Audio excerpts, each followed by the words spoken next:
नमस्कार दोस्तों, स्वागत है आपका हमारे YouTube चैनल स्ट्रीम आर्ट में। गाइज, आज हम एक बहुत ही महत्वपूर्ण चैप्टर जिसका संबंध क्लास 12th की ज्योग्राफी से है और ये चैप्टर सेकंड है क्लास 12th का, जिसका नाम है प्रवास। और हम इस चैप्टर के अंदर प्रवास के कारण, प्रकार और परिणामों की चर्चा करेंगे और विस्तार पूर्वक जानेंगे कि क्या कारण है जिसके कारण कि लोग एक स्थान को छोड़ने के लिए मजबूर हो जाते हैं और किस प्रकार से वो एक स्थान को छोड़ करके जो है दूसरे स्थान में जाते हैं। साथ ही हमारे देश के अंदर प्रवास का पूरा इतिहास क्या रहा है, ये सारा की सारी जानकारी हम इस वीडियो के अंदर देखेंगे। और मैं आपको इस बात की जो है गारंटी देता हूं कि अगर आप इस वीडियो को अंत तक देखते हो तो आपको इस चैप्टर से किसी प्रकार की कोई समस्या नहीं होगी। साथ ही अगर आपको और भी चैप्टरों की वीडियो देखनी है तो आप हमारे प्लेलिस्ट के अंदर जाकर के पुरानी सारी वीडियोस देख सकते हैं। अगर आपको ये हमारी वीडियोस पसंद आ रही हैं तो प्लीज़ लाइक, सब्सक्राइब और शेयर करना ना भूलें। साथ ही बेल आइकन भी दबाएं ताकि आपको समय समय पर हमारी जो वीडियोस की नोटिफिकेशन मिलती रहे। तो गाइस, ज़्यादा समय ना खराब करते हुए आज की वीडियो की शुरुआत करते हैं, जिसमें इसका पहला टॉपिक है, हम इसके प्रवास को जानेंगे। बेसिकली प्रवास होता क्या है, प्रवास कहते किसे हैं। तो गाइज, आपने बहुत सारी वीडियोस देखी होंगी, आपके टीचर ने ही बताया होगा और इसी तरीके से मैं भी आसान शब्दों में आपको प्रवास के बारे में बताने का प्रयास करता हूँ कि प्रवास कहते किसे हैं। तो गाइज, आपने देखा होगा कि लोग बेहतर अवसरों की तलाश में, बेहतर जिंदगी की तलाश में, बेहतर मौक़ों की तलाश में किसी एक स्थान को छोड़कर दूसरे नए स्थान पर जाने के लिए मजबूर हो जाते हैं, या कहें बेहतर ऑप्शन की तलाश में एक स्थान को छोड़ करके दूसरे स्थान पर जाते हैं। और वो बेहतर ऑप्शन, बेहतर जो अवसर क्या हो सकते हैं? अच्छी नौकरी, अच्छी शिक्षा, अच्छा स्वास्थ्य, अच्छा जो है राजनीतिक माहौल और शांति, साथ ही जो प्राकृतिक सुविधाएं होती हैं या प्राकृतिक स्वच्छ वातावरण। इन सभी कारणों से कभी कभी क्या होता है, लोग किसी स्थान को छोड़ करके दूसरे स्थान पर चले जाते हैं या किसी स्थान को छोड़ करके दूसरे स्थान पर निश्चित रूप से चले जाते हैं और वहीं रहते हैं। तो आसान शब्दों में प्रवास क्या हुआ कि जब व्यक्ति किसी बेहतर अवसरों की तलाश में, बेहतर अवसर अर्थात मौके, चाहे वो कोई भी हो, राजनीति से संबंधित हो, आपका स्वास्थ्य से संबंधित हो, शिक्षा से संबंधित हो, किसी से भी संबंधित हो, जब वो प्राप्त करने के लिए इंसान एक स्थान को छोड़ करके दूसरे स्थान पर चला जाता है तो प्यारे बच्चों, उसी को हम प्रवास कहते हैं। यानी एक स्थान को छोड़ करके दूसरे स्थान पर जाकर के बस। इसी प्रकार से हम बात करेंगे कि जो प्रवास है वो हमारे भारतीय इतिहास में कोई नई चीज नहीं है। भारत के अंदर प्रवास बहुत पुरानी वस्तु है या फिर कहीं पुरानी सोच है और जिसका प्रयोग समय समय पर निम्नलिखित आधारों पर किया जाता रहा है। तो आपसे जो सेकंड क्वेश्चन है वो यही पूछना चाहता है कि भारत का जो प्रवास का इतिहास रहा है या प्रवास का जो भारतीय प्रसार रहा है वो किस प्रकार से रहा है, यानी इतिहास में कैसा था भारत का प्रवास, या किस तरीके से किस लिए किया जाता था और वर्तमान में वो हम किस दिशा में पहुंच गए हैं प्रवास को लेकर के। तो आपको इस चैप्टर के अंदर और इस टॉपिक के अंदर इस पूरे के पूरे प्रवास से संबंधित सारी की सारी नॉलेज मिलेगी। तो गाइस, अगला हम जो चैप्टर है, इसकी जो ये क्वेश्चन है प्रवास का भारतीय प्रसार, इसको देख लेते हैं कि क्या है ये।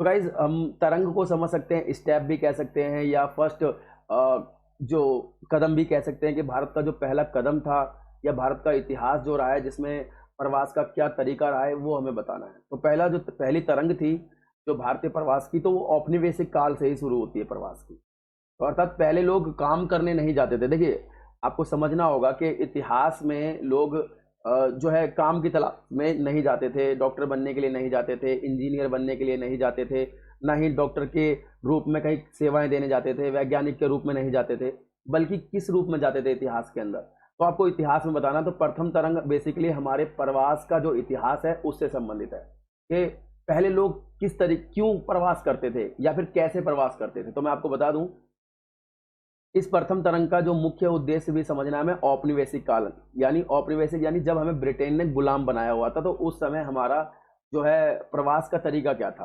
तो मैं आपको बता दूं कि अंग्रेजों के द्वारा उत्तर प्रदेश और बिहार जैसे स्थानों से बहुत भारी मात्रा में अपने अन्य उपनिवेशों में, जो उनके अन्य उपनिवेश थे ब्रिटेन के, चाहे वो फिजी है, मॉरिशस है, दक्षिण अफ्रीका है, ऐसे बहुत सारे और अन्य देश गुलाम बनाए हुए थे जो है ब्रिटेन ने। तो गाइज, ब्रिटेन ने इन देशों के अंदर जाकर के खेती करनी, मतलब खेती को अपने कब्जे में लिया। जैसे भारत के अंदर उन्होंने खेती को अपने कब्जे में लिया, उसको परिवर्तित किया और पैसे कमाए, ऐसे ही इन देशों के अंदर भी जाकर के उन्होंने खेती बाड़ी और अन्य सुविधाओं को उन्होंने अपने अनुसार परिवर्तित करना शुरू किया। और जैसे ही अपने अनुसार परिवर्तित करना शुरू किया तो उसको परिवर्तित करने के लिए उनको मजदूरों की, उनको लोगों की आवश्यकता थी। तो गाइज आपको समझना होगा कि औपनिवेशिक काल में जो अंग्रेज थे वो उत्तर प्रदेश और बिहार जैसे स्थानों से अपने अन्य जो उपनिवेश थे उनके और दूसरे जो गुलाम थे ब्रिटेन के, वहां लेकर के गए लोगों से काम करवाने के लिए।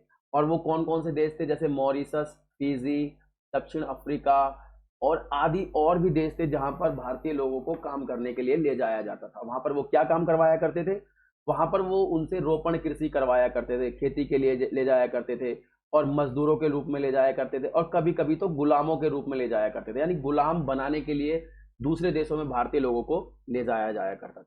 अर्थात पहले लोगों का कैसे प्रवास होता था इतिहास में, रोपण के कृषि के कार्य के रूप में, यानी रोपण काम करने के लिए ले जाया करते थे, खेती के लिए ले जाया करते थे दूसरे देशों में, मजदूर के रूप में ले जाया जाया करता था भारतीय लोगों को उत्तर प्रदेश और बिहार से, और गुलामों के रूप में ले जाया करता था ताकि गुलामी के काम करवाएंगे इनसे, हम अपने दिनचर्या के जो रोज के कार्य होते हैं उनमें ये हमारी मदद करेंगे।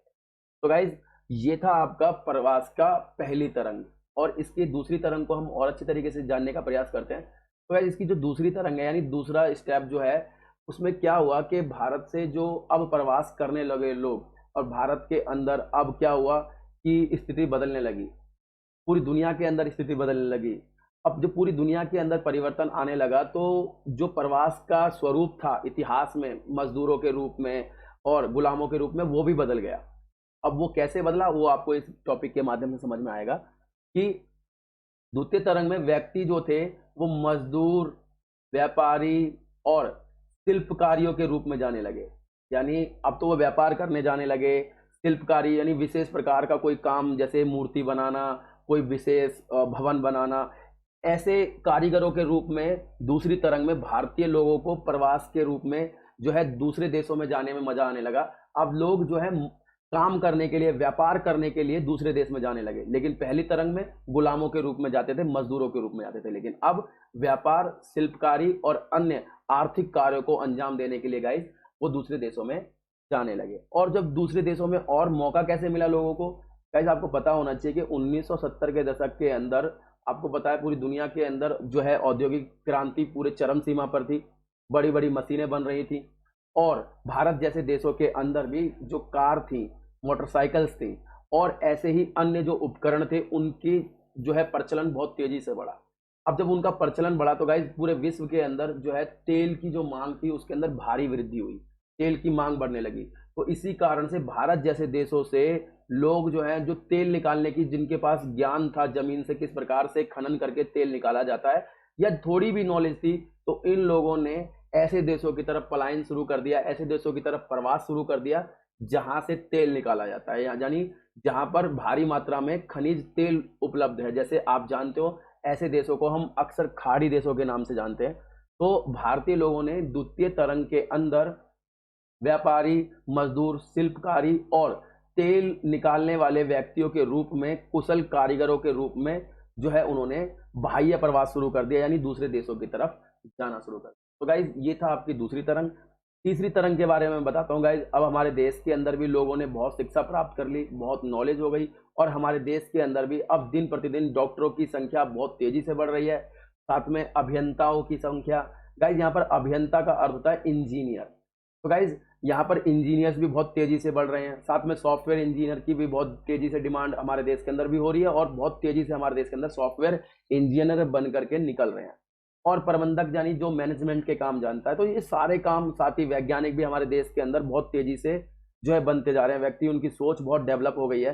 परिणाम स्वरूप क्या हो रहा है कि अब लोग जो है तृतीय तरंग के रूप में दूसरी दुनिया के या फिर कहें दूसरे देशों की तरफ जाने लगे, दूसरे देशों की तरफ जाने लगे। अर्थात अब प्रवास का तरीका बदल गया। जो प्रथम तरंग में था मजदूर और गुलामों के रूप में, द्वितीय तरंग में आया मजदूर, शिल्पकारियों और व्यापारियों के रूप में, और तीसरी तरंग जो आई भारतीय प्रवास की वो आई अभियंता, डॉक्टरों और सॉफ्टवेयर इंजीनियरों के रूप में।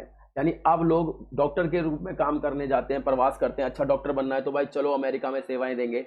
अभियंताओं के रूप में, इंजीनियर्स के रूप में जाकर के चाइना, जापान, यूरोप के अन्य देश, वहां पर जाकर के लोग काम करते हैं और अच्छी खासी जो है सैलरी पे काम करते हैं और अपने जीवन को मनचाहा रंग देने के लिए वो लोग जो है प्रवास करते हैं भारत से बाहर। गाइस, ये था आपका जो टॉपिक है जिसका नाम था भारतीय प्रवास का मतलब पूरा क्या प्रसार रहा है, जो भी प्रवास किया भारत से लोगों ने वो किस स्टेप में किया, प्रथम, सेकंड और थर्ड। तो गाइज आशा करता हूँ आपको ये टॉपिक भी समझ में आया होगा। अब अगला देख लेते हैं, हम आसानी से इसको समझते हैं। चैप्टर बहुत आसान है और मैं आसानी से बिल्कुल विस्तार पूर्वक आपको समझाऊंगा, आप अंत तक बने रहिए बस। देखिए गाइज, एक बहुत ही महत्वपूर्ण क्वेश्चन है जिसका नाम है गिरमिट एक्ट क्या है। तो गाइज ये पेपर में कई बार आया कि गिरमिट एक्ट से आप क्या समझते हो या गिरमिट एक्ट है क्या। तो मैं आपको बता दूं गाइज, तो जो 17वीं शताब्दी थी, 17वीं शताब्दी अर्थात आप समझ सकते हो 1601 से लेकर जो है 1600 पूरा 1600 तक, यानी 1700 तक, सॉरी, तो यानी 1601 से लेकर सन 1700 तक क्या हुआ, 1700 तक अंग्रेजों ने भारतीय मजदूरों को गुलामी की शर्तों के साथ, यानी अब हम उनको लेकर के गए भारतीय मजदूरों को कि भाई हम तुमको गुलाम जो है बनाएंगे, आपको जो है गुलामी करनी होगी, आपको हमारे लिए काम करना होगा। और इन शर्तों के साथ भारतीय लोगों को दूसरे देशों में कार्य करने हेतु भेजने लगे कि भाई अब आपको दूसरे देशों में काम करने जाना होगा, हमारे हमारे लिए दूसरे देशों में जाके काम की। तो गाइज वो दूसरे देशों में भेज दिया करते थे भारतीय लोगों को। ऐसे मजदूरों को भारत से भेजने से पहले क्या किया करते थे, उन्होंने बोला कि भाई अगर हम इन्हें भारत से बाहर भेजेंगे तो ये आसानी से जाएंगे नहीं, साथ ही इनके जो सगे संबंधी है, माता पिता, भाई बहन जो भी हैं, वो भी इस चीज का विरोध करेंगे और भारत के अंदर एक विरोध का स्वर की लहर दौड़ पड़ेगी और भारतीय कभी काम करने के लिए बाहर नहीं जाएंगे। उनको ऐसा लगेगा कि गुलामी करने ले जा रहे हैं, हमको मार भी सकते हैं, और ऐसी गलत धारणा उनके मन में बनेगी। तो गाइज क्या किया अंग्रेजों ने भारतीयों को बाहर ले जाने से पहले एक कानून बनाया। उस कानून का नाम दिया उन्होंने गिरमिट एक्ट। इसमें क्या था मैं आपको बताता हूं कि इसके अंदर मजदूरों को भारत से भेजने से पहले अंग्रेजों ने एक कानून बनाया जिसको गिरमिट एक्ट कहते हैं। इसमें क्या किया उन्होंने, इसमें उन्होंने बोला कि हम आपको सकुशल जो है भारत लौटा करके लेकर के आएंगे, साथ ही आपके परिवार को प्रति वर्ष या प्रति माह एक निश्चित राशि मिलती रहेगी, और अगर आप जाओगे तो आपके परिवार का सारा खर्चा हमारा, आपके बेटों की पढ़ाई का जो खर्चा होगा। ऐसे बहुत सारे प्रलोभन दिए गए भारतीय लोगों को ले जाने से पहले। तो गाइज ये था गिरमिट एक्ट, जिसके माध्यम से भारतीय लोगों को दूसरे देशों में कार्य करने के लिए, गुलामी करने के लिए ले जाया जाता था, जिसका नाम दे दिया गया अंग्रेजों ने 17वीं शताब्दी में गिरमिट एक्ट। तो गाइज आशा करता हूं आपको गिरमिट एक्ट भी समझ में आया होगा। अगला टॉपिक देख लेते हैं जो बहुत ही इंपॉर्टेंट है और पेपर में अक्सर एक नंबर के अंदर आ जाता है कि भारत के अंदर प्रथम जनगणना कब हुई थी। तो गाइज मैं आपको बता दूं, जनगणना वाले चैप्टर के अंदर हमने पहले भी बात की हुई है, इसीलिए मैंने आपसे कहा कि जो हमने पहली बुक की है जिसका नाम है वर्ल्ड वाली बुक, तो या सिद्धांत वाली बुक, आप उसको पहले कीजिए, आप उसके चैप्टरों को पहले कीजिए, क्योंकि आपका लगभग 70 से 80% जो सिलेबस है ना वो एक जैसा है, आपको समझ में आ जाएगी पूरी की पूरी बुक। इसीलिए मैंने वो बुक ऑनलाइन क्लासों के माध्यम से पहले पूरी कराई थी। आप जो है इसको भी कर सकते हो, लेकिन आसानी से समझने के लिए मेरी एक सलाह है, मेरी ये जो एक राय है, आप उसको पहले देखिए, आपको आसानी से समझ में आएगी। और उसकी जो पूरी की पूरी वीडियोस हैं हमारे जो है प्लेलिस्ट के अंदर पड़ी हुई है, आप जाकर के वहां से देख सकते हो। गाइस इस क्वेश्चन का जो आंसर बनता है वो ये है कि भारत के अंदर जो पहली जनगणना की गई थी वो जो है 1881 में की गई थी। गाइस पहली जनगणना भारत के अंदर 1881 में की गई थी, लेकिन मैं आपको बता दूं कि इससे पहले भी एक बार जनगणना हुई थी जिसका जो सन था वो 1872 था। यानी 1872 में पहली जनगणना की गई थी, परंतु उस जनगणना के अंदर कुछ जो है कमियां थी, कुछ सवालों के अभाव थे, और साथ ही इसके अंदर ऐसे सवाल थे जिसको भारतीय लोग देने से बचना चाहते थे, जैसे कितने बच्चे हैं या फिर कोई भी ऐसी जो जानकारी थी भारतीय लोग उसको देने से बचते थे। और कुछ कमियां थी उस जनगणना के अंदर जो 1872 में हुई थी, इसीलिए वो जनगणना अव्यवस्थित जनगणना है।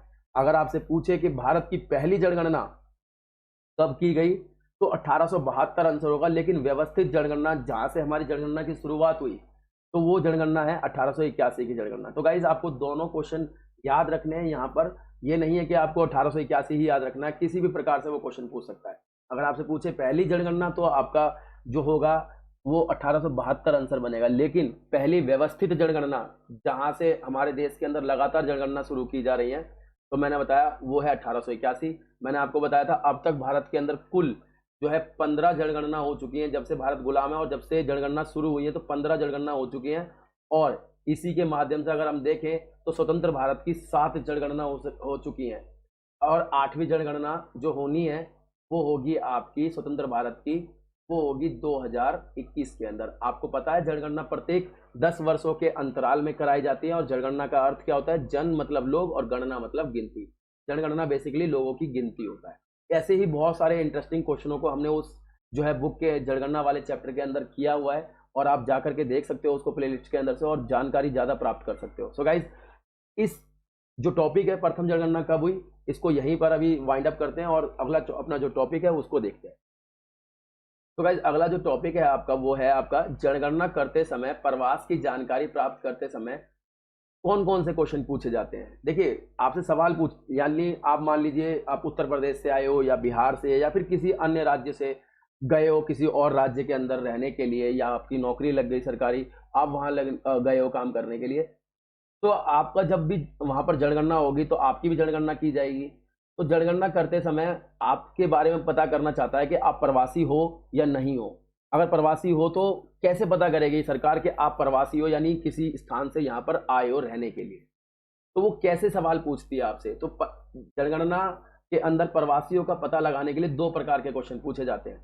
पहला क्वेश्चन जो है व्यक्ति से पूछा जाता है कि आप क्या इसी गांव में रहते हो, यानी जहां पर जनगणना हो रही है, जहां पर व्यक्ति मौजूद है, उससे ये क्वेश्चन पूछा जाएगा क्या आप इसी गांव से हो या शहर से हो। तो व्यक्ति बोलेगा यदि नहीं, तो आपसे वो पूछेगा कि यदि आप यहाँ पर मतलब पैदा नहीं हुए हो, यहाँ से नहीं हो, तो आपका जन्म स्थान कहाँ हुआ है, यानी जन्म कहाँ हुआ है। उस राज्य का नाम पूछेंगे जहां पर आपका जन्म हुआ है, या उस गांव का आपसे नाम पूछेंगे जहां आपका जन्म हुआ है। और यदि आपका वह जो जन्म स्थान है वो दूसरा देश भी है तो भी आपसे दूसरे देश का नाम पूछेंगे कि आपका किस देश के अंदर जन्म हुआ था। यानी इन क्वेश्चनों से वो क्या पता करना चाहते हैं? आपसे आपके बारे में पता करना चाहते हैं कि आप प्रवासी हो या नहीं। अगर आपने बोल दिया कि मैं यूपी से आया हूं, दिल्ली के अंदर बिहार से आया हूं, तो आपको वो समझ लेगा कि भाई ये प्रवासी लोग हैं जो पहले चाहे दादा परदादा चाहे इसके दादा परदादा कभी भी आए हों, लेकिन वो प्रवासी हैं। बेसिकली प्रवासी जो होता है वो जो है एक पीढ़ी को माना जाता है जिसका जन्म कहीं नहीं हुआ है। मतलब कहने का मेरा अर्थ है, मान लीजिए मेरे पिताजी हैं, मेरे पिताजी छोड़ करके आए अपने गांव को, तो यहाँ पर वो आए रहने के लिए, तो वो प्रवासी हो जाएंगे। लेकिन मेरा जन्म यहीं हुआ है, मेरे से पूछेगा आपका जन्म कहाँ हुआ है, तो मैं तो बोलूंगा भाई मेरा जन्म तो दिल्ली में ही हुआ है। तो इस प्रकार से मैं जहाँ दिल्ली में मेरा जन्म हुआ और मैं वहीं हूँ अभी, और मेरे से पूछेगा कहाँ जन्म हुआ था जनगणना के दौरान, तो बोलूँगा दिल्ली में, तो मेरे को प्रवासी नहीं माना जाएगा। मेरे पिताजी प्रवासी हैं, मैं उस स्थान का जो है मूल निवासी बन जाऊंगा। तो गाइज, आशा करता हूँ मेरी द्वारा जो दी जा रही जानकारी आपको समझ में आ रही होगी। अगर आपको फिर भी कोई डाउट है तो आप कमेंट सेक्शन में जो है लिख सकते हो, और मैं आपका हर एक जवाब जो है पर्सनली आपका आंसर जरूर दूंगा। सो गाइज, दूसरा क्वेश्चन क्या पूछा जाता है प्रवास का पता करने के बारे में?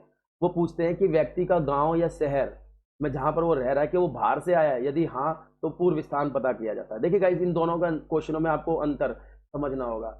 अगर पहले क्वेश्चन में पूछा जाता है कि आप जो है किस राज्य से आए हो, यानी दूसरे राज्य से आने वाले प्रवास के बारे में पूछा जाता है, दूसरे राज्य के किस गांव से आए हो, तो हमें पता चलेगा कि जैसे हम आए हैं, प्रवासी हैं, हम दिल्ली से या फिर गए हरियाणा या उत्तर प्रदेश से दिल्ली आए, तो हमें पता चल जाएगा ये प्रवासी दूसरे राज्य का है, दूसरे राज्य से यहाँ पर काम करने आया है। लेकिन दूसरे क्वेश्चन से हमें क्या पता चलता है? दूसरे क्वेश्चन से हमें पता चलता है व्यक्ति के बारे में, गांव और शहर के बारे में पूछते हैं। यानी कई बार क्या होता है कि जैसे समझ लीजिए उत्तर प्रदेश है, उत्तर प्रदेश के अंदर कुछ लोग जो है मान लीजिए कोई ऐसे जिले के अंदर, ऐसे गांव के अंदर रहते हैं जहां पर काम कम है या फिर रोजगार कम है, तो वो लोग क्या करते हैं कि उत्तर प्रदेश के गांव से निकल करके किसी दूसरे गांव में चले जाते हैं जहां पर काम ज्यादा है, यहाँ पर आसानी से काम मिल जाता है, या फिर किसी गांव को छोड़ करके किसी बड़े शहर में चले जाते हैं, जैसे लखनऊ, कानपुर, ऐसे बड़े जो है औद्योगिक शहरों में चले जाते हैं। तो इससे क्या जानकारी प्राप्त करना चाहते हैं कि भाई ये प्रवासी हैं, लेकिन ये राज्य के ही प्रवासी हैं, यानी ये राज्य के अंदर से ही कहीं से आए हैं, लेकिन ये बाहरी प्रवासी नहीं है, ये राज्य के प्रवासी हैं। यानी इन दोनों क्वेश्चनों के माध्यम से वो 2 तरीके के प्रवास के बारे में आपसे जानकारी प्राप्त करना चाहता है। और आप भी समझ गए होंगे कि एक राज्य का प्रवासी और एक राज्य से बाहर का प्रवासी के बीच में क्या डिफरेंसेस होती हैं। बाकी आगे भी आएगा, मैं आपको और अच्छे तरीके से समझाऊंगा। इसको भी आप यहाँ पर भी समझ सकते हो कि किस प्रकार के क्वेश्चन आपसे पूछे जाते हैं जनगणना के समय, आपसे जानकारी प्राप्त करते हैं कि भाई बताइए किस तरीके से पता करेगी गवर्नमेंट कि आप प्रवासी हो या नहीं। तो गाइस आपका जो दूसरा क्वेश्चन है वो ये है, भारत की जनगणना में प्रवास की गणना का आधार क्या होता है, मतलब क्या आधार होता है उनका। तो वही चीज ऊपर वाला क्वेश्चन एक तरीके से बदल करके पूछ लिया है। मैं चाहता हूं कि आपको हर एक क्वेश्चन की नॉलेज मिले, किस प्रकार से क्वेश्चन पेपर में आ सकते हैं। ये सारे के सारे क्वेश्चन लास्ट ईयर पे, मतलब लास्ट ईयर क्या पहले क्वेश्चन आ चुके हैं पेपरों में, किसी ना किसी ईयर में जरूर आए हैं, क्योंकि मैंने ये सारे के सारे क्वेश्चन ऐसे ही जो क्वेश्चन है उनका एक पूरा का पूरा सीरीज बनाई है आप सभी के लिए। तो आप ध्यानपूर्वक पढ़िए, बड़ा मजा आएगा और साथ ही कोई क्वेश्चन भी नहीं बचेगा। आपकी जो बोर्ड की तैयारी है वो एक बहुत ही व्यवस्थित तरीके से तैयारी होगी। तो गाइज चलो इसको भी देख लेते हैं एक बार। तो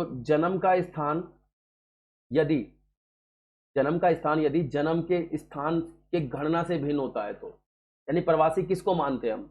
तो मान लीजिए जन्म का स्थान जहां हम गणना कर रहे हैं, मान लीजिए मेरा जन्म, मैं दिल्ली में रहता हूं और दिल्ली में जनगणना वाले आए हैं और मुझसे पूछ रहे हैं कि आपका जन्म कहाँ हुआ है, तो मैं बोल दूं बिहार में। तो गणना तो मेरी, यानी मेरी गिनती जो जनगणना हो रही है वो तो दिल्ली में हो रही है, परंतु मैं अपना जन्म का स्थान क्या बता रहा हूं, मैं यूपी बता रहा हूं कि भाई यूपी में मेरा जन्म जो है फलाना डिस्ट्रिक्ट में हुआ है। तो मैं प्रवासी कहलाऊंगा गाइस उसमें। तो यानी प्रवासी किसको मानते हैं जनगणना में, जिसका जन्म गणना के जहां पर की जा रही है उससे भिन्न हो तो वो प्रवासी है। इसी प्रकार से निवास स्थान, यदि निवास स्थान का पिछला स्थान गणना के स्थान से भिन्न है। देखिए गाइस ये भी वही चीज है जो सेकंड वाला था, यानी मान लीजिए मैं उत्तर प्रदेश में ही रहता हूं और उत्तर प्रदेश से दूसरे स्थान पर चला गया हूं, दूसरे राज्य दूसरे जिले में चला गया हूं, दूसरे गांव में चला गया हूं, अगर वो भी मैंने भिन्न बताया तो भी मुझे प्रवासी ही माना जाएगा। सो गाइज ये दो आधार हैं जिसके आधार पर हम क्या कहते हैं, हम एक प्रवासी कहलाते हैं। तो ये दो चीजें आपको ध्यान रखनी है। एक तो जन्म का स्थान गणना के स्थान से यदि भिन्न होगा तो हम प्रवासी हैं, और साथ ही हमारा निवास का स्थान भी पूछते हैं, वो निवास का स्थान भी अगर भिन्न पाया तो तो भी हम प्रवासी कहलाएंगे। सो गाइज ये था आपका भारत की जनगणना में प्रवास की गणना के आधार, यानी किसको हम प्रवासी मानते हैं। तो ये चीजें हैं और कौन से क्वेश्चन पूछे जाते हैं, तो वो ऊपर वाला क्वेश्चन है। और इसी प्रकार से प्यारे बच्चों अगला जो टॉपिक है आपका है वो है जीवन पर्यांत प्रवासी किसे कहते हैं। तो गाइज जीवन पर्यांत प्रवासी बेसिकली ये भी जनगणना के जो क्वेश्चन है उनसे हम आसानी से समझ सकते हैं। तो जिनका जन्म का स्थान गणना के स्थान से भिन्न हो, यानी जिनका जन्म ही जो है जहां पर गणना की जा रही है उससे भिन्न हो, तो ऐसे जो व्यक्ति को जीवन पर्यांत प्रवासी कहते हैं, यानी जिन्होंने पूरा जीवन उसका कहीं और हुआ है, मतलब जन्म कहीं और हुआ है, तो ऐसे व्यक्ति को हम जीवंत पर्यांत प्रवासी कहते हैं। आसानी से समझ में आ गया होगा, जिसका जन्म का स्थान गणना के स्थान से भिन्न होता है ऐसे व्यक्ति को हम जीवंत पर्यांत प्रवासी के नाम से जानते हैं बच्चों। तो गाइज ये था आपका जीवंत पर्यांत प्रवासी, ये भी समझ में आ गया होगा, आसानी है, कोई ज्यादा मुश्किल नहीं है। अब अगला टॉपिक देखते हैं हम अपना।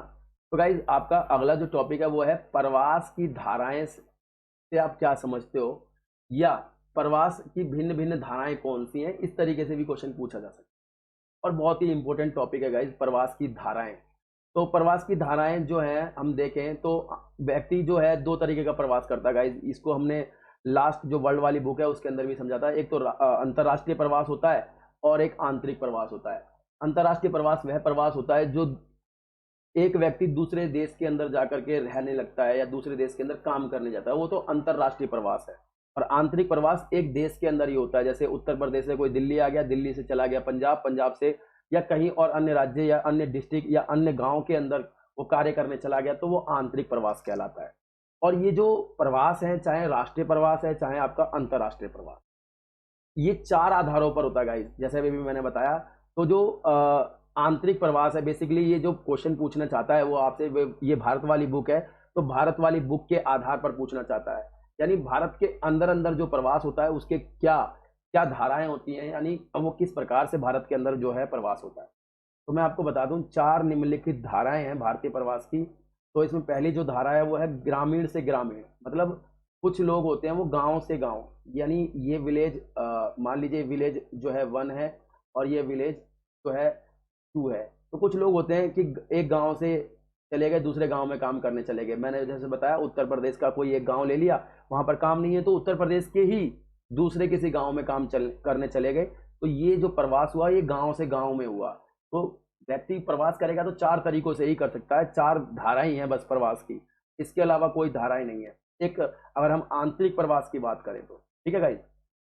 इसके बाद जो व्यक्ति प्रवास करेगा वो दूसरा तरीका जो है या फिर कहीं दूसरी धारा है उसकी जो होगी वो ये होगी कि एक व्यक्ति गांव से यानी एक विलेज से जो है नगर की तरफ प्रवास कर सकता है, नगर में काम करने जा सकता है। और ये नगर जो होगा वो उसी उसी राज्य का होगा या फिर दूसरे राज्य का भी हो सकता है। ठीक है गाइज, मान लीजिए कोई गांव से दिल्ली नगर में आ गया तो वो भी जो है प्रवासी कहलाएगा, लेकिन ये गांव से हुआ है नगर की तरफ। इसी प्रकार से तीसरा जो प्रवास होगा वो नगर से नगर होगा, जैसे कोई महाराष्ट्र से दिल्ली आ गया, ठीक है, या कानपुर से लखनऊ आ गया, ठीक है, या लखनऊ से कानपुर चला गया। तो इस प्रकार से ये जो प्रवास होगा ये प्रवास आपका होगा किस तरीके का, नगर से नगर का। कैसा प्रवास होगा, नगर से नगर का। अगर आपको चौथा प्रवास देखना है तो वो ये चौथा प्रवास वो ये है, इसमें क्या होता है कि नगर से ग्रामीण, ये जो प्रवास है ये बहुत दुर्लभ होता है, बहुत ही कम देखा जाता है। इसमें क्या होता है कि कोई व्यक्ति जो शहर में रहता है वो शहर से गांव चला जाए रहने के लिए। बेसिकली ये जो होता है ये कब होता है, जब लोग स्वच्छ वातावरण के लिए जाएं, या ये प्रवास जो है ज़्यादा स्थायी नहीं होता, कुछ समय के लिए होता है। कुछ लोग गांव पे चले गए छुट्टियों में घूमने के लिए, नगरों से अपनी नानी के घर, नाना के घर, मामा के घर। तो ये प्रवास वो वाला प्रवास होता है जिसमें नगर से यानी दिल्ली से हम जा रहे हैं मान लीजिए यूपी गांव के अंदर घूमने के लिए या रहने के लिए। तो बेसिकली ये वो प्रवास है। तो गाइज आशा करता हूँ आपको ये चारों धाराएं समझ में आई होंगी जो प्रवास से जुड़ी हुई है हमारे। ठीक है गाइज, अगला टॉपिक हम देखते हैं अपना, वो ये है कि जो प्रवास की धाराएं होती है गाइज या प्रवास की जो भिन्नताएं होती हैं वो अलग अलग होती हैं। मैंने बताया कि ऐसा नहीं है कि सभी राज्यों में प्रवास एक ही जैसा होता है या फिर सभी राज्यों से प्रवास एक जैसा होता है, सब जगह अलग अलग हो सकता है। तो वो आपको बिल्कुल भिन्नताएं 5 पॉइंटों में क्लियर कर देनी है। मैं भी आपको अभी समझा देता हूँ। जैसे महाराष्ट्र, दिल्ली, गुजरात और हरियाणा, ये 4 राज्य ऐसे हैं जहां पर सबसे अधिक लोग जो है प्रवास करके जाते हैं। ठीक है, कहाँ से जाते हैं, यूपी और बिहार से। तो पहला पॉइंट आपका यही हो गया कि लोग महाराष्ट्र, दिल्ली, गुजरात, हरियाणा जैसे राज्यों में, यूपी बिहार राज्यों से प्रवास करते हैं व्यक्ति बहुत बड़ी संख्या में। इसका जो दूसरा टॉपिक हो गया आपका हो गया महाराष्ट्र। महाराष्ट्र में 23 लाख की संख्या में प्रति जो है व्यक्ति, मतलब 23 लाख की संख्या में जो है आपको देखने को मिलेंगे जो जाते हैं अन्य राज्यों में काम, मतलब महाराष्ट्र में जाते हैं काम करने के लिए अन्य राज्यों से महाराष्ट्र के अंदर काम करने जाते हैं। ऐसे लोग सबसे ज़्यादा हैं और इसीलिए प्रवासी के मामले में महाराष्ट्र नंबर 1 पे है। ठीक है गाइस, अगला टॉपिक देखते हैं, दिल्ली। दिल्ली एक ऐसा राज्य है भारत का या फिर कहीं केंद्र शासित प्रदेश है जिसमें क्या है कि जिसमें 15 लाख प्रवासी प्रत्येक साल कह लीजिए या फिर जो भी आधार है प्रवासियों के समय का, ठीक है, वो जाते हैं दिल्ली में काम करने के लिए अन्य राज्यों से। तो गाइज ये हो गया दिल्ली सेकंड स्थान पर जहां पर लोग जाना पसंद करते हैं, प्रवास करना पसंद करते हैं। इसी प्रकार से चौथा आपका जो पॉइंट है वो है यूपी। यूपी से प्रत्येक जो प्रवासी हैं 26 लाख की संख्या में, यूपी सबसे बड़ा राज्य है भारत का जहां से लोग प्रवास करते हैं और 26 लाख लोग जो हैं जो प्रवासी यूपी से अन्य राज्यों की तरफ प्रवास करते हैं यानी अन्य राज्यों में जाते हैं यूपी से। ये आपका चौथा पॉइंट।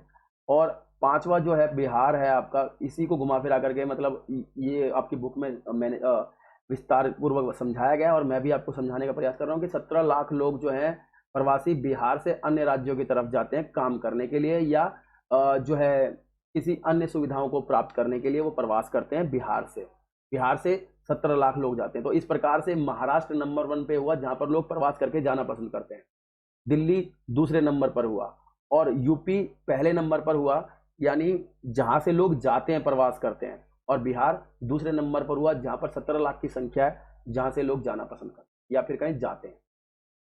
पसंद तो कोई नहीं करता लेकिन मजबूरियां और सुविधाएं जो है लोगों को प्रवास के लिए जो है मजबूर कर देती हैं। तो गाइज ये था आपकी स्थानिक भिन्नता जो प्रवास के अंदर पाई जाती है भारत के अंदर। इसके बाद हम बात करते हैं अपने अगले टॉपिक की। तो गाइज आपका अगला टॉपिक जो है वो ये है कि प्रवास के कारण प्रवास की दो निम्नलिखित कारण बताइए। ठीक है, प्रवास के दो निम्नलिखित कारण बताने हैं आपको। ठीक है, आपको प्रवास के दो कारण बताने हैं। तो अब मैं बता दूं, प्रवास के गाइस दो ही कारण होते हैं। कोई भी व्यक्ति जब प्रवास करता है तो दो महत्वपूर्ण कारणों से करता है, एक तो प्रतिकर्ष कारक और दूसरा है अपकर्ष कारक। तो प्रतिकर्ष कारक क्या होता है? प्रतिकर्ष यानी जिसके कारण लोग किसी स्थान को छोड़कर जाने के लिए मजबूर होते हैं। आप ध्यानपूर्वक समझना, प्रतिकर्ष कारक क्या होते हैं, मतलब किसके कारण से लोग प्रवास करते हैं। तो पहला जो पॉइंट है आपका प्रतिकर्ष कारक। तो प्रतिकर्ष कारक किसे कहते हैं? ऐसे कारक जिसके कारण लोग किसी स्थान को छोड़कर जाने के लिए मजबूर होते हो, ऐसे कारणों को हम प्रतिकर्ष कारक कहते हैं। अब ऐसे कारण कौन कौन से होते हैं? बेरोजगारी, गरीबी, अकाल, महामारी, राजनीतिक अस्थिरता आदि। ये कारण ऐसे हैं गाइस जो मजबूर कर देते हैं किसी व्यक्ति को किसी स्थान को छोड़कर नए स्थान पर जाने के लिए। तो ऐसे ही कारणों को हम प्रतिकर्ष कारण कहते हैं। अब हम अपकर्ष कारक कहते हैं, जो इसका बिल्कुल विपरीत है। अर्थात ऐसे कारण जो किसी व्यक्ति को किसी अन्य स्थान पर प्रवास के लिए प्रेरित करते हैं, मतलब आकर्षित करते हैं अपनी ओर। तो प्रवास के लिए आकर्षित करने वाले कारणों को हम अपकर्ष कारक कहते हैं, आकर्षित करना। तो गाइज ये कौन कौन से कारक होते हैं? तो आपको पता ही है कि अच्छी शिक्षा, अच्छा स्वास्थ्य, रोजगार, ये सारे अपकर्ष कारक हैं जिसके कारण से लोग प्रवास करते हैं। तो गाइज आपको समझ में आ गया होगा कि प्रवास के दो कारण होते हैं, एक प्रतिकर्ष कारक और एक अपकर्ष कारक। इसको भी मैंने एक्सप्लेन कर दिया है और ये आपको भी समझ में आ गया होगा। इसके बाद हम अगला जो टॉपिक है अपना वो देख लेते हैं। वो है आपका कि प्रवास के परिणाम क्या होते हैं। और ये बहुत इंपॉर्टेंट क्वेश्चन है। अगर इधर से लेंथी क्वेश्चन आया, अर्थात 5 नंबर में क्वेश्चन आया, तो गाइज समझ लीजिए यहीं से क्वेश्चन आने वाला है आपके लिए। तो मैं आपको बता दूं प्रवास के क्या परिणाम होते हैं। तो बहुत ही आसान टॉपिक है, ज़्यादा मुश्किल भी नहीं है। तो परिणाम जो होते हैं प्रवास के, वो आर्थिक भी हो सकते हैं, सामाजिक भी हो सकते हैं, राजनीतिक और जनानिकीय के आधार पर हम इन सभी प्रवासों को या फिर कहीं सभी परिणामों को प्रवासों के समझ सकते हैं।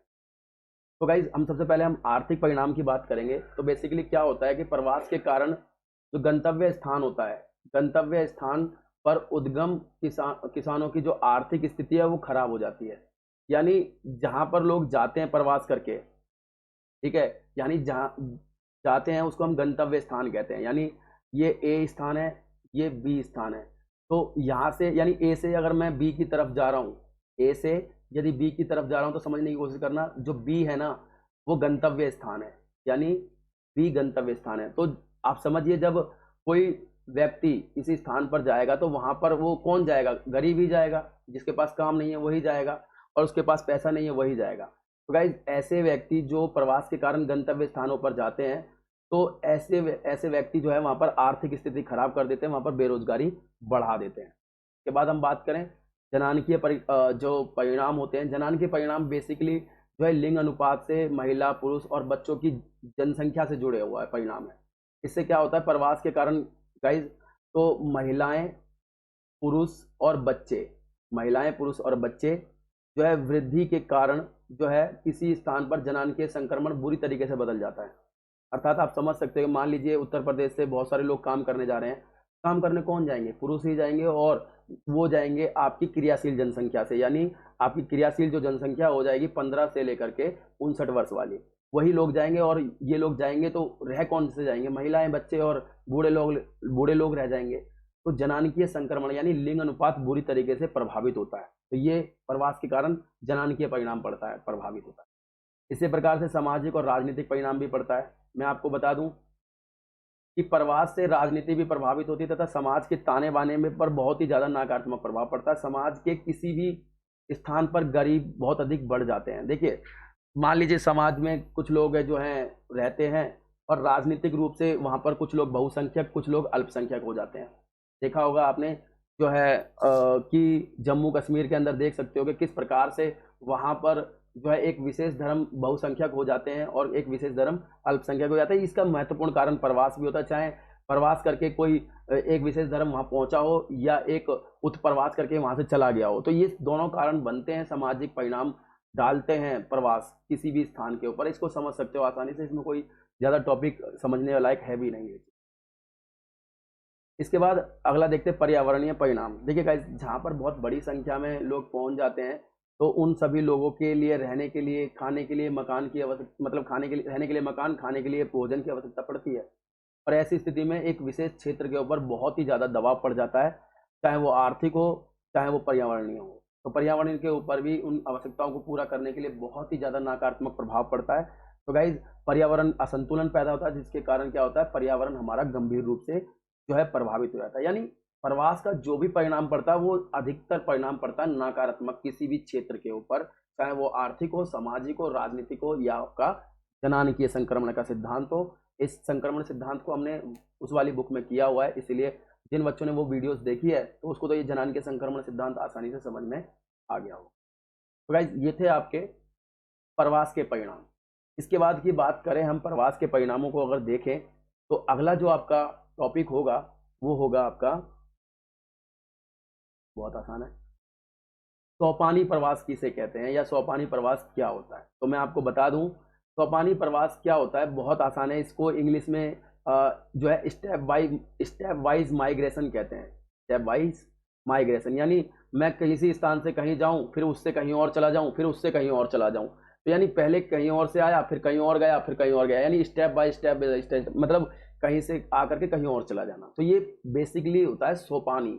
सोपानी जो शब्द है वो हिंदी में जो स्टेप होता है ना, हम बोलते हैं फर्स्ट स्टेप में मैंने ये किया, सेकंड स्टेप में मैंने ये किया, तो स्टेप की जो हिंदी है वो सोपानी है। आपको समझना होगा, हालांकि थोड़ा सा अजीब लग रहा है शब्द सुनने में। सोपानी प्रवास क्या होता है, स्टेप बाय स्टेप किया गया प्रवास, यानी पहले कहीं किया, फिर उसके बाद कहीं और चला गया, उसके बाद कहीं और चला गया। अब समझ में आ जाएगा आपको कि काम की तलाश में लोगों का किसी एक स्थान से दूसरे स्थान या दूसरे केंद्र की ओर जाना, अस्थायी रूप से जाते हैं वो, फिर वहां से जो है स्थानांतरण करके वह फिर किसी नई ओर या किसी नए अगर नगर चले जाते हैं। तो इस प्रकार से एक स्थान से दूसरे स्थान, दूसरे स्थान से नए स्थान पर जाना जो है प्रवास, जो है सोपानी प्रवास कहलाता है।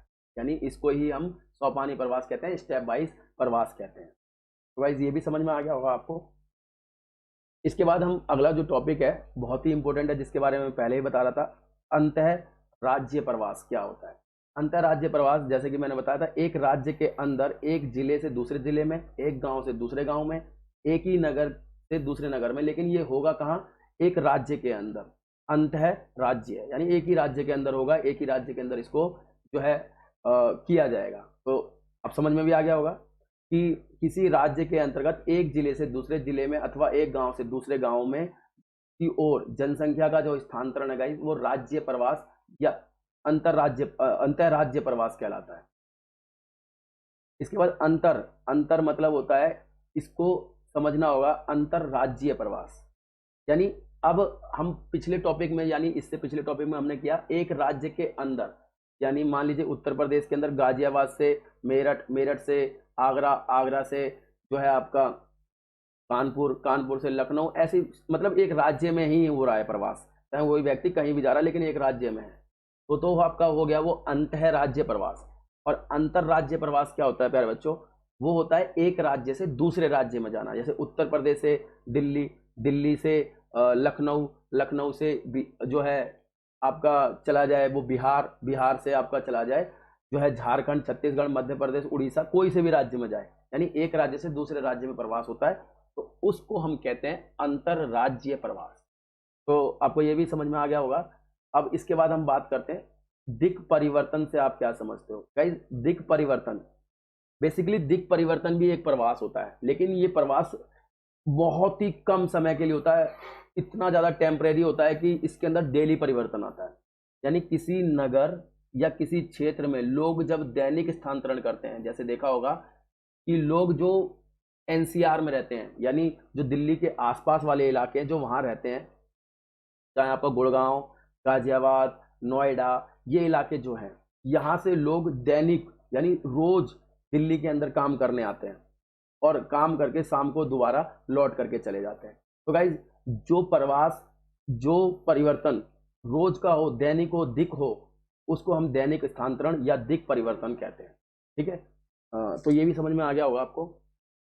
इसके बाद की जो टॉपिक है वो है आपका अप्रवास किसे कहते हैं। गाइज, आगे देखें हम अप्रवास किसे कहते हैं और साथ ही उत्प्रवास क्या है।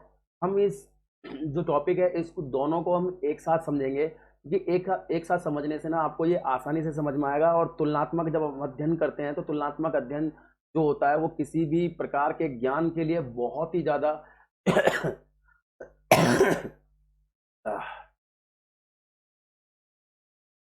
अप्रवास किसे कहते हैं गाइज, जो आपका ये टॉपिक है अप्रवास किसे कहते हैं, हम इसके साथ में जो है उत्प्रवास को भी जानेंगे और साथ के साथ हम तुलनात्मक अध्ययन करते चलेंगे, क्योंकि तुलनात्मक जो अध्ययन होता है वो बहुत ज़्यादा महत्वपूर्ण होता है और तुलनात्मक अध्ययन करने के साथ ही हमको बहुत सारी अन्य चीज़ों का भी ज्ञान होता चला जाता है। तो हम यहाँ पर बात करेंगे अप्रवास और उत्प्रवास को एक साथ समझने की।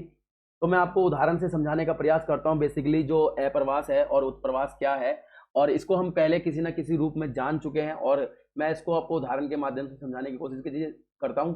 तो आप समझने का प्रयास कीजिए कि ये मान लीजिए एक स्थान ए है और ये स्थान बी है, ठीक है। तो मैं ए से बी की तरफ जाता हूं। मान लीजिए मैंने ए से बी की तरफ जो है प्रवास किया। तो गाइज जो मैंने ए से बी की तरफ प्रवास किया, तो ये जो प्रवास है वो दो तरीके के अवधारणाओं को जन्म देता है, दो तरीके की अवधारणाओं को जन्म देता है, अर्थात एक आप्रवास को जन्म देता है और एक उत्प्रवास को जन्म देता है। गाइज आप्रवास क्या होता है कि मान लीजिए मैं जैसे ही ए को छोड़ करके बी की तरफ गया, तो बी की तरफ मैंने जो काम किया वो है आपका अप्रवास, यानी मैं किसी स्थान को छोड़कर जब नए के स्थान पर चला गया, यानी बी मेरा अप्रवासित क्षेत्र हो गया, यानी यहां पर मैंने प्रवास किया, तो ये हो गया अप्रवास। अर्थात मैंने जहां से किसी स्थान को छोड़ा, यानी जिस स्थान को छोड़ करके जाने के लिए मैं मजबूर हुआ, तो मेरा वो स्थान होता है उत्प्रवास। यानी जिस स्थान को छोड़ करके जाया जाता है वो स्थान कहलाया जाता है उत्प्रवास, और जहां जाया जाता है वो कहलाता है आपका अप्रवास। आपको समझ में आ गया होगा। इसको एक बार पढ़ भी लेते हैं और भी आसानी से समझ में आ जाएगा कि अप्रवास किसे कहते हैं। तो किसी जनसंख्या का किसी प्रदेश की ओर स्थानांतरण प्रवास कहलाता है, और वो भी कौन सा, अप्रवास कहलाता है। यानी किसी और नए क्षेत्र की ओर जब वो जाते हैं तो वो इलाका अप्रवास कहलाता है। अप्रवास के कारण में जो है भारी भिन्नताएं हो सकती हैं। मान लीजिए किसी स्थान पर अप्रवास ज्यादा हो रहा है, कहीं पर उत्प्रवास ज्यादा हो रहा है, तो आप समझ सकते हो अप्रवास कहाँ होगा, जहां पर रोजगार के साधन अच्छे होंगे, जहां पर शिक्षा अच्छी होगी, जहां पर जो है सुविधाएं अच्छी होंगी, आसानी से लोगों को जो है काम मिल जाएगा। तो ऐसे स्थानों पर गाइज, यानी ए से छोड़ करके बी में जब जाएंगे तो बी कैसा क्षेत्र होगा, जहां पर सारी सुविधाएं जो है उपलब्ध होंगी। या हम इसको आसानी से समझ सकते हैं, यहाँ पर अपकर्ष कारक होगा। ये क्या होगा, जो है अपकर्ष कारक, यानी आपका ये अपकर्ष कारक आपको आकर्षित करेगा ये। तो इस प्रकार से जो है आपका बी क्या होगा, प्रतिकर्ष कारक। तो क्या होगा आपका प्रतिकर्ष कारक, यानी जिस कारण से आप किसी स्थान को छोड़ करके जा रहे हो तो वो आपका प्रतिकर्ष कारक। अब यही प्रतिकर्ष को आप जो है उत्प्रवास से भी समझ सकते हो कि उत्प्रवास जो होता है वो प्रतिकर्ष कारण के कारण ही पैदा होता है।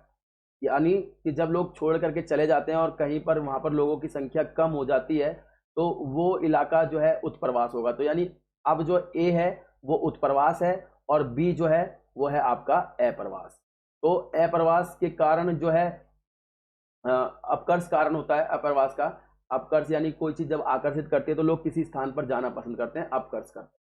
तो गाइस ये पूरा का पूरा ये डायग्राम और इसके साथ ही आप इस पूरे टॉपिक को समझ चुके होंगे कि भाई अप्रवास क्या होता है और उत्प्रवास क्या होता है। एक बार उत्प्रवास को भी हम जो है एक फॉर्मल जो डेफिनेशन है उसको पढ़ लेते हैं कि किसी प्रदेश अथवा केंद्र से अन्य किसी दूसरे प्रदेशों की ओर संख्या का स्थानांतरण का जो कारण है वो जनसंख्या घटती है। मतलब किसी स्थान से जब हम चले जाते हैं तो वहां पर जो उत्प्रवास होता है वो इलाका जो होता है वहां पर जनसंख्या कम हो जाती है, और मैंने बताया था कि अप्रवास के कारण जनसंख्या बढ़ जाती है। जाहिर बात है भाई, जहां हम कहीं जाएंगे तो वहां पर लोगों की संख्या बढ़ी जाएगी। जैसे आपने देखा होगा दिल्ली और महाराष्ट्र, यहाँ की जनसंख्या ज्यादा है, कारण से यही है आपका कि वहां पर लोग अप्रवास ज्यादा करते हैं जबकि वहां से उत्प्रवास कम होता है। जबकि हम देखें कि जो है उत्तर प्रदेश और बिहार, वहां से उत्प्रवास बहुत होता है, ठीक है। लेकिन आपको ध्यान रखना होगा कि जो है यूपी की जनसंख्या कम नहीं है, जनसंख्या ज्यादा है। उसका कारण ये नहीं है कि वहां पर लोग अप्रवास कर रहे हैं, बल्कि वहां की जो बेसिक तरीके से देखा जाए तो जनसंख्या वैसे उसकी ऑलरेडी ही ज्यादा है, तो उसका कारण अलग है, ठीक है ना। आप समझने की कोशिश करना इसको। तो आपको ये समझ में आ भी जाएगा, तो कोई ज़्यादा इसमें डिफिकल्टी है नहीं। मैंने बिल्कुल इसको आसानी से समझाने का प्रयास कर भी दिया है और आ भी गया होगा आपको, आशा करता हूँ। तो गाइज अगला टॉपिक देखते हैं हम अपना, बहुत इंपॉर्टेंट टॉपिक है कि प्रवास के सामाजिक और जनानिकीय जो परिणाम होते हैं वो क्या क्या होते हैं। पहले भी हमने इसको पढ़ा है, लेकिन फिर भी कभी कभी तुलनात्मक अध्ययन करने के बारे में कह देता है कि दोनों के बारे में अंतर बताइए। तो मैंने बताया प्रवास का जो जनानिकीय परिणाम होता है उसका क्या परिणाम पड़ता है। देखिए आप इसको, तो प्रवास से आयु लिंग अनुपात में असंतुलन पैदा हो जाता है। देखिए मैंने बताया कि जहां से लोग जो है प्रवास करके जाते हैं वहां पर तो जवानों लोगों की संख्या और पुरुष लोगों की संख्या बहुत कम हो जाती है, क्योंकि वहां से तो लोग चले गए काम करने के लिए, प्रवास कर गए कहीं और स्थान पर। लेकिन जहां पर वो गए वहां पर जो जाएंगे तो वहां पर क्या होगा कि वो भारी लिंग अनुपात में असमानता पैदा कर देंगे। वहां पर पुरुषों की संख्या ऑटोमेटिक बढ़ जाएगी, वहां पर जवानों की संख्या बढ़ जाएगी, लिंग अनुपात भी कम हो जाएगा, और साथ में हम देखें आयु अनुपात भी बहुत बुरी तरीके से प्रभावित होता है गाइस। तो गाइस प्रवास के कारण जनानिकीय परिणाम में क्या होता है, पहली बात तो आपका आयु लिंग दोनों ही प्रभावित हो जाते हैं, क्योंकि जायज बात है, मैंने बताया प्रवास महिलाएं ना के बराबर करती हैं। ठीक है, प्रवास महिलाएं ना के बराबर करती हैं। और अगला जो टॉपिक है आपको पता भी चल जाएगा कि प्रवास महिलाएं किस कारण से सबसे ज्यादा करती हैं, वो भी आपको पता चल जाएगा। ठीक है गाइस, तो आगे हम बात करते हैं, नगरों में लिंग अनुपात घट जाता है तथा युवा वर्ग जो है श्रमिकों का अनुपात बढ़ जाता है। नगर जो होते हैं वहां पर लिंग अनुपात घट जाता है, यानी लिंग अनुपात घट जाता है मतलब नेगेटिव हो जाता है, यानी पुरुषों की संख्या ज्यादा हो जाती है और महिलाओं की कम हो जाती है। कारण सीधा लॉजिक समझ सकते हो कि नगरों में जब गांव से या अन्य बहुत सारे शहरों से या किसी और स्थान से पुरुष ही पुरुष काम करके आते जाएंगे आते जाएंगे काम करने आते जाएंगे, तो पुरुषों की संख्या बढ़ती चली जाएगी। और जैसे ही पुरुषों की संख्या बढ़ती जाएगी तो आप आसानी से समझ पाओगे कि जैसे पुरुषों की संख्या बढ़ेगी तो क्या होगा, वहां पर जहां नगर में पहले से ही महिलाओं की स्थिति कम है तो वहां पर और ज्यादा पुरुष बढ़ जाएंगे तो नेगेटिव हो जाएगा वहां पर, यानी नगरों के अंदर लिंग अनुपात घट जाता है, महिलाओं की स्थिति कम हो, मतलब महिलाओं की संख्या कम हो जाती है। इसको भी समझ में आ गया होगा आपके। और अगला अपना जो है अपना क्वेश्चन टॉपिक है वो है ग्रामीण क्षेत्रों में लिंग अनुपात बढ़ जाता है तथा कुशल युवक जो होते हैं श्रमिकों का अनुपात घट जाता है। लिंग अनुपात बढ़ जाता है, देखिए कैसे होता है, अभी जो इधर हुआ है इसका उल्टा इधर हो जाएगा। अर्थात गांव से लोग जब सारे पुरुष काम करने चले जाएंगे शहरों में तो वहां रह कौन गया, वही छोटी महिलाएं, मतलब छोटे बच्चे और बुजुर्ग, साथ में महिलाएं, और पुरुष तो सारे काम करने चले जाते हैं, तो वहां पर महिलाएं ज्यादा रह जाती हैं। तो गाइस होता क्या है कि गांव के इलाके जहां पर भी होते हैं वहां पर लिंग अनुपात बढ़ जाता है, यानी महिलाओं की संख्या ज्यादा हो जाती है और पुरुषों की संख्या कम हो जाती है, यानी पॉजिटिव वृद्धि हो जाती है वहां पर, गांव के अंदर पॉजिटिव वृद्धि हो जाती है संख्या में। तो आप इसको भी समझ गए होंगे कि ग्रामीण क्षेत्रों में लिंग अनुपात बढ़ जाता है और जो कुशल युवा होते हैं यानी जो बहुत अच्छा काम करने जाते हैं जानते हैं उनकी संख्या में भारी कमी आ जाती है, क्योंकि सारे तो काम करने चले जाते हैं। तो गाइज अब इसको समझ गए होंगे कि जो प्रवास होता है उससे किस प्रकार से जनानिकीय परिणाम होता है, जनानिकीय परिवर्तन होता है, जनानिकीय प्रभाव होता है, ये भी समझ में आ गया होगा आपको।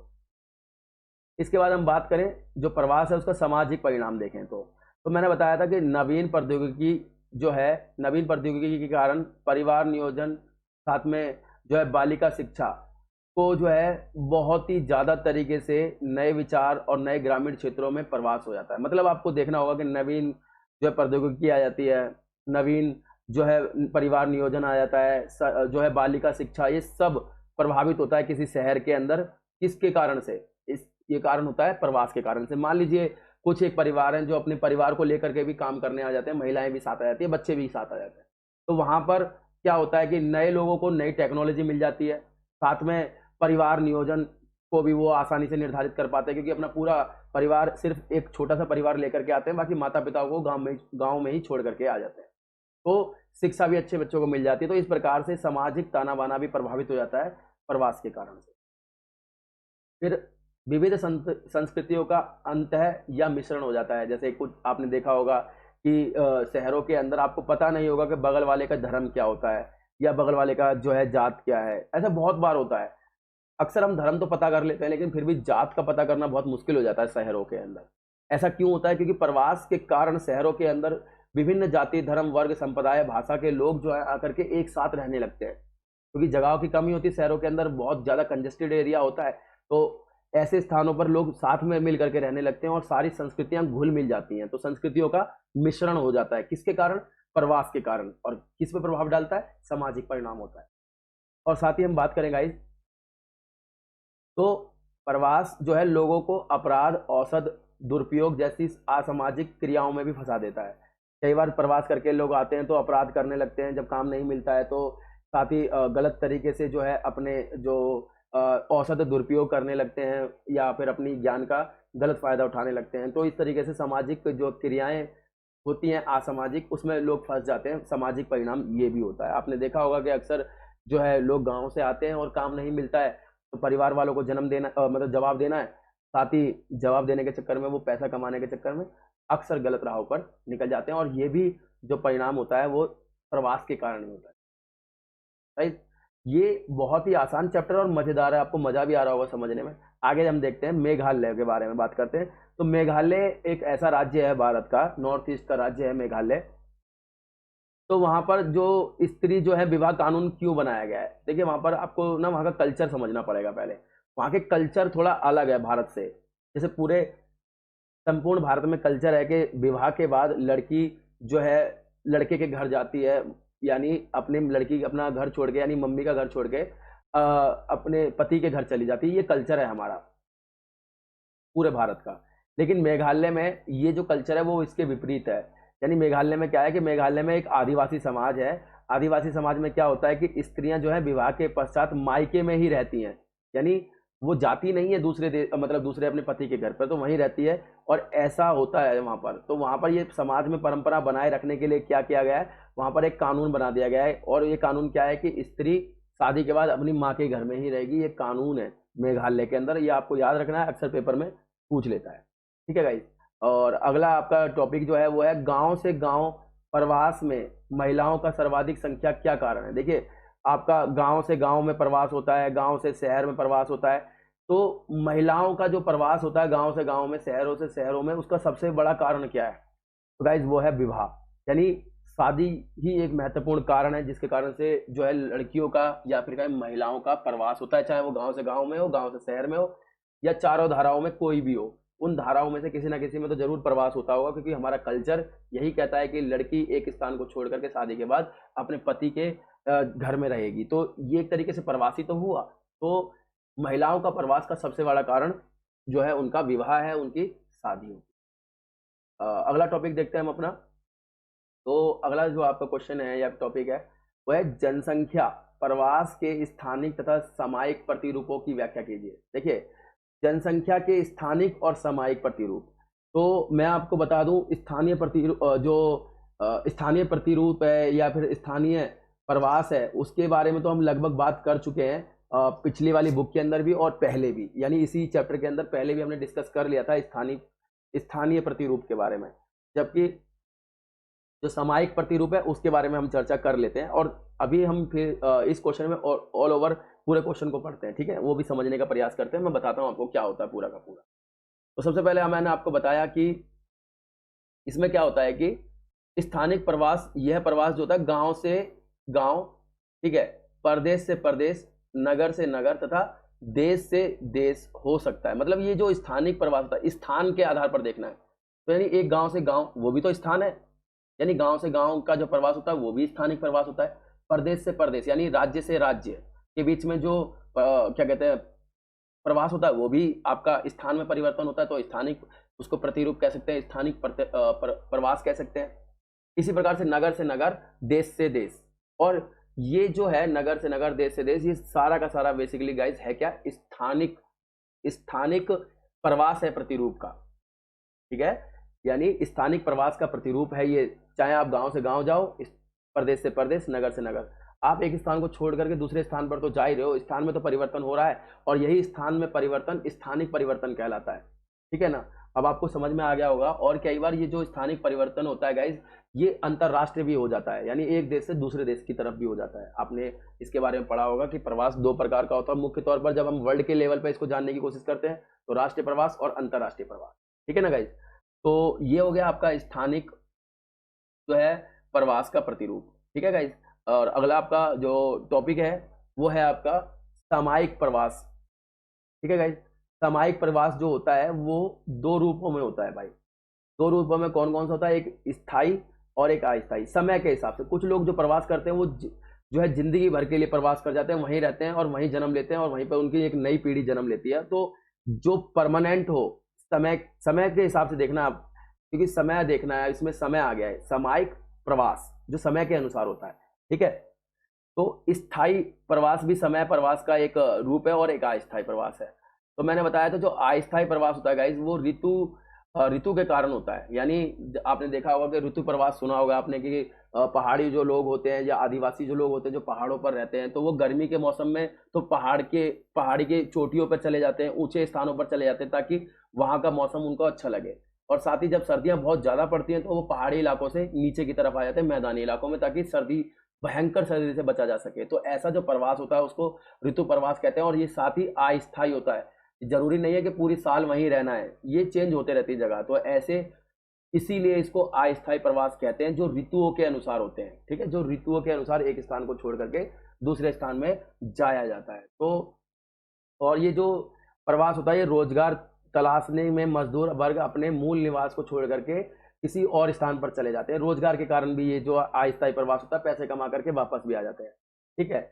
और उनका परिवार अपने मूल स्थान पर बना रहता है। जो होता है, देखिए क्या होता है कि कुछ लोग जो होते हैं बिहार से या यूपी से काम करने जाते हैं और उनके परिवार के जो माता पिता हैं और उनकी जो वाइफ है, बच्चे हैं, वो अक्सर गांव के अंदर ही रहते हैं और वो काम करने चले जाते हैं और वहां पर काम करके पैसे कमा करके फिर वो अपने परिवार के पास आ जाते हैं। तो ये अस्थायी होता है, यानी काम के तलाश में भी हो सकता है और ऋतु के कारण भी हो सकता है, जो अस्थायी प्रवास होता है। लेकिन स्थायी प्रवास के बारे में बात करूं, स्थायी प्रवास गाइस कब होता है, जब प्रवास में किसी व्यक्ति को बहुत ही अधिक सुख मिलने लगता है। मान लीजिए कुछ लोग अमेरिका गए और वहां पर जो है एनआरआई के रूप में रहने लगे, परंतु वहां पर उनको उसकी राष्ट्रीयता मिल गई और उनको वहां पर बहुत अच्छा बिजनेस मिल गया और वो नहीं चाहते हैं भारत के अंदर आना। तो गाइस ये सुविधाओं के कारण से होता है, अधिक सुख की प्राप्ति के कारण होता है। जब बहुत शुद्ध सुख मिलने लग जाए तो लोग परमानेंट किसी स्थान को छोड़ देते हैं। तो ऐसा जो होता है वो सुख की प्राप्ति के लिए होता है और रोजगार के लिए भी हो सकता है, क्योंकि जो है कहीं ना कहीं रोजगार एक महत्वपूर्ण कारण है किसी भी स्थान पर बसने का। तो आप समझ गए होंगे इस पूरे के पूरे चैप्टर के इस टॉपिक को कि भाई जनसंख्या का स्थानिक और सामयिक प्रतिरूप क्या होता है। तो गाइज आशा करता हूँ ये भी आपको पूरी अच्छी तरीके से समझ में आ गया होगा। अब हम अपना अगला टॉपिक देखते हैं जो बहुत ही इंपॉर्टेंट है, और ये तो आपको पता भी चल ही गया होगा कि भाई किस राज्य में विवाह के बाद जो है या फिर कहें किस राज्य में विवाह के बाद जो स्त्रियां हैं उनका प्रवास नहीं होता है। स्त्रियां जो है किसी स्थान को छोड़कर नहीं जाते हैं। अभी हम पिछले टॉपिक में ही बात की थी मेघालय। इसके बाद प्यारे बच्चों हम बात करेंगे लोग प्रवास क्यों करते हैं, क्यों प्रवास करते हैं लोग, कारण बताइए। तो वही बच्चों वाला क्वेश्चन है कि आर्थिक कारण, सामाजिक कारण, शैक्षिक कारण और राजनीतिक कारण। यानी आर्थिक कारण में रोजगार के कारण लोग चले जाते हैं, सामाजिक कारण में क्या कई बार जो है विवाह भी इसके अंदर आ जाता है, विवाह के कारण भी चाहे पुरुष हो चाहे स्त्रियां, विशेषकर लड़कियां जो हैं एक स्थान को छोड़ करके दूसरे स्थान पर चली जाती हैं। फिर है शिक्षा, कई बार गांव से लोग अच्छी शिक्षा प्राप्त करने के लिए, कई बार देश से लोग अच्छी शिक्षा प्राप्त करने के लिए दूसरे देश की तरफ प्रवास कर जाते हैं। इसी प्रकार से एक राजनीतिक कारण, कभी कभार होता है कि राजनीतिक उथल पुथल और लड़ाई झगड़े, जैसे देखा होगा कि कभी भी लड़ाई झगड़े के माहौल में कोई व्यक्ति रहना नहीं चाहता है, तो ऐसा राजनीतिक उथल पुथल के कारण होता है। तो गाइज राजनीतिक उथल पुथल भी कारण बनती है लोगों के प्रवास का। तो हम इन 4 पॉइंटों के माध्यम से प्रवास को और प्रवास के कारणों को और अच्छे तरीके से समझ सकते हैं। हालांकि इन सब के बारे में हम पहले ही बात कर चुके हैं, अपकर्ष कारक और प्रतिकर्ष कारक, लेकिन फिर भी आपसे वो पूछना चाहे इस तरीके से भी आप इसको एक्सप्लेन कर सकते हो। हालांकि ये सभी के सभी प्रतिकर्ष कारक और अपकर्ष कारक में मैं बता चुका हूँ आपको। तो गाइज ये जो है आपका टॉपिक है, और इस तरीके से हम देखें तो ये चैप्टर पूरा हो चुका है। और अगर आपको ये वीडियो पसंद आई है, ये तरीका पसंद आया, तो प्लीज़ आप लाइक सब्सक्राइब करना ना भूलें और साथ ही अपने दोस्तों को भी शेयर करें ताकि हम ज़्यादा से ज़्यादा लोगों तक पहुंच सकें, हमारा परिवार और बड़ा हो सके। तो गाइज आज के लिए वीडियो में इतना ही। अब हम नई वीडियो में नए टॉपिक के साथ मिलेंगे, तब तक के लिए बहुत बहुत धन्यवाद। Thank you so much.